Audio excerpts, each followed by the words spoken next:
দীর্ঘ ২.৫ বছর পর অনুষ্ঠিত হল বীরভূম জেলা তৃণমূল কংগ্রেসের জেলা কমিটির বৈঠক।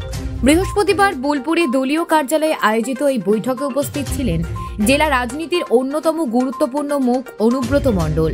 তার উপস্থিতি বৈঠকে এক নতুন উদ্দীপনার সঞ্চার করে। বৈঠকের শুরুতেই অনুব্রত মণ্ডল পরবর্তী বিধানসভা নির্বাচন নিয়ে দলের পরিকল্পনার কথা তুলে ধরেন। তিনি স্পষ্ট করে বলেন, বীরভূমে 14টি বিধানসভা কেন্দ্রে তৃণমূল কংগ্রেস বিপুল ভোটে জয়লাভ করবে। আমাদের দলের সংগঠন যথেষ্ট শক্তিশালী, তবে কিছু বুথ এবং 3টি শহরের ফলাফল আশানুরূপ হয়নি।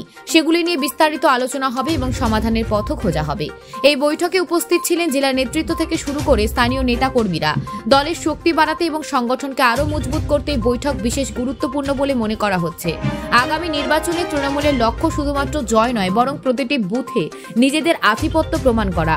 দলেরই আত্মবিশ্বাস কার্যত ভবিষ্যতে রাজনৈতিক পরিস্থিতির ইঙ্গিত দিয়ে গেল। Bureau report, news prime Times. জেলা কমিটির বৈঠকে সেখানে সবাই মন্ত্রী ছিলেন, আশিস ব্যানার্জি ছিলেন এবং অল এমএলএরা ছিলেন, সভাধিপতি ছিলেন, সবাই ছিলেন। সবাই একে একে যা বার্তা দেওয়ার বার্তা দিয়েছে। আমাদের বার্তা একটাই, 1 তারিখ থেকে 30 তারিখ পর্যন্ত পার্টির যে প্রোগ্রাম, সেই প্রোগ্রামগুলোকে সফল করতে হবে।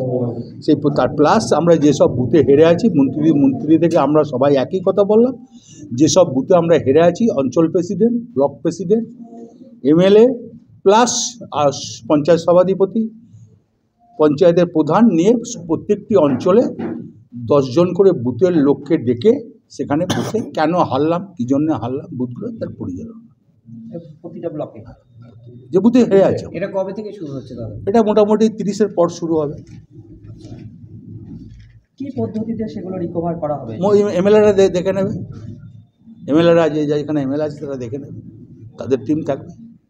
আপনার কোনো সভা টভা? হ্যাঁ, আমার সভা আমরা বসবো, আবার আমরা যারা আছি 7 জন বসবো, প্লাস ব্লক প্রেসিডেন্ট বসবো, মেন লিডারদের ডাকবো, বসে আমরা আবার 26 জানুয়ারি পর আমরা বসবো। দাদা, শহরের বিভিন্ন শহরে যে ভোটের হার, হ্যাঁ, সেটা আমাদের 3টে শহরে হার আছে, রামপুরহাট, বোলপুর, সিউড়ি। এটা নিয়ে আমাদের আলোচনা চলছে।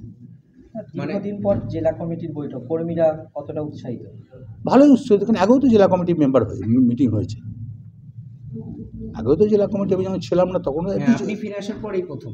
তার আগে হয়নি? তার আগে হয়েছে। দীর্ঘ 2.5 বছর পরে এই এত বড় আপনার দেখ, সেটা নয়, একই ব্যাপার। ও পার্টির যারা কর্মী আছে, যারা আমি ছিলাম না, তারা তো দলটাকে চালিয়েছে। সেই স্বতঃস্ফূর্ততা আজকে কি সেই না, আমার বক্তব্য, আমি যখন ছিলাম না তারা তো দলের হালটা ধরেছে। স্বতঃস্ফূর্ত ছিল, সবারই ছিল। দীর্ঘদিন পর অনুব্রত মণ্ডলকে পাওয়াতে সবাই খুব খুশি এবং তারা অঙ্গীকার করেছে যে আমরা 11টা সিট বীরভূমে, বর্ধমানে 3টে সিট, 14টা সিট জিতব। আর আমরা আমাদের যেটা সিস্টেম ছিল, আজকে 167টা অঞ্চল প্রেসিডেন্ট, অল জেলা পরিষদের মেম্বার, অল পঞ্চায়েত সমিতির মেম্বার, সবাইকে ডাকা হয়েছে। 520 জনকেই ডাকা হয়েছে। বেশ কিছু জায়গায় একটু সমস্যা রয়েছে, সেইগুলো কি মেটানো হচ্ছে? সব বসে বসে মিটিং হবে, চিন্তা করো না। 2 দিন, তুমি 1 মাসের ভেতরে দেখবে সব মিটে যাবে, জলের জল হয়ে যাবে। আগামী বিধানসভায় সে আপনি জিতবো। আরবারে 21টা আমি 21টায় টিকিট দিয়েছিলাম, এবারে কটায় দেবো ঠিক নেই, তো 14টা তো জিতবই। কতখানি এই এক্সপেকটেশনটা কিভাবে করছেন? কতখানি? যেভাবে মানুষ ভোট দিয়েছে সেইভাবে এক্সপেক্ট করছি। ভোট তো দেবে মানুষ। শহরের ক্ষেত্রে দাদা আলাদা চিন্তা ভাবনা রয়েছে? করছি, ওটা আলোচনা করবো। পার্টির এটা আভ্যন্তর ব্যাপার, ওটা আমরা আলোচনা করছি 3টে পৌরসভা। এরপর আবার কবে মিটিং করছেন সেটা জানিয়ে দেবো। ঠিক আছে।